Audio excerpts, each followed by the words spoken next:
What's a day like in the life of Eckhart? It sounds like a bad reality TV show, but yeah. It's not terribly interesting. It's very ordinary, unless when I'm traveling it gets a bit more interesting because there's a plane to catch and there's a hotel and so on. But when I'm not traveling, it's extremely ordinary. I love being, so there's always set aside time for just being still or walking in nature. And I'm notorious for not meeting deadlines. And everybody knows when they say there's a this needs to be done, this thing needs to be done by so and so. Well, we'll see. And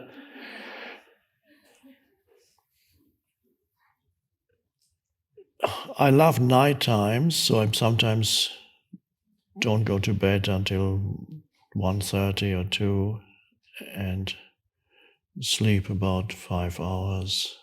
And I like little things, going to a cafe, have a coffee somewhere. Nature, as I said, love walking in nature. Reading occasionally, doing whatever needs to be done. People call, there's always things that need to be done. I do them quietly. Some things don't get done at all, and then they disappear. Easier for you, right? Yeah. Are you still able to go out in public, though? And what? Still able to go out in public? Well, that is interesting. I go out, usually with a baseball cap, which I never really liked, but I've been wearing them for years now. And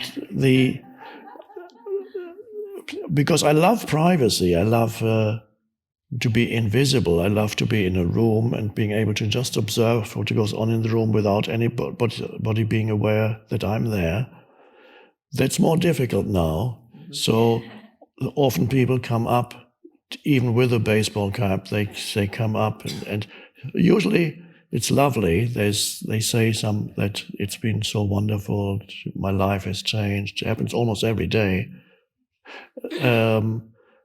And that's wonderful. I prefer not to be recognized, but the moment it happens, I'm happy and I respond, and there's a loving interaction. But my preference is not to be seen. I'm an introvert by nature, so even to go out and give talks was a very strange thing for me. I knew that this is what the universe wanted me to do, or the universe acting through me. So it's things, one surrenders into things and then they're fine. It's not my nature to go out on stage and talk. So every situation brings its own challenges. The loss of privacy and so on could be seen as a challenge and requires then surrender to see in this world there are polarities. You gain something here, you lose something there. In the world of polarities on the surface or on the surface level, you experience polarities. The gain here has to be paid for something. So the fact that the teaching has gone out to so many people, that's wonderful. Of course, then, yes, privacy is lost. That need to accept that. Before I had privacy, but very few people were reached by the teaching. Well, I did workshops in the 80s and early 90s. But there was one evening talk in England that had been scheduled. Nobody turned up. So I was alone. I just sat there. But I had my privacy. And then I had a workshop once scheduled. Usually I had about 7, 10, 12, 15 people for little workshops. Or one workshop somebody had organized a workshop for me, and I arrived for a weekend, Saturday and Sunday. One person turned up, waiting at the door, and said, "Okay, let's do it." So not that many people were reached, but I was wonderful privacy. No.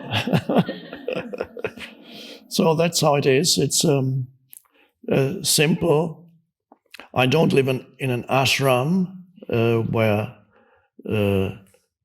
some spiritual teachers live in ashrams where they're surrounded by people who go. And that can be, of course, comforting for a while to the ego, if you still have an ego, hopefully not to the spiritual teacher. But it's not good. I prefer to be in normal everyday life and go to the supermarket and so on. It's not interesting, unfortunately, and not even glamorous, except occasionally when I visit Oprah, then suddenly,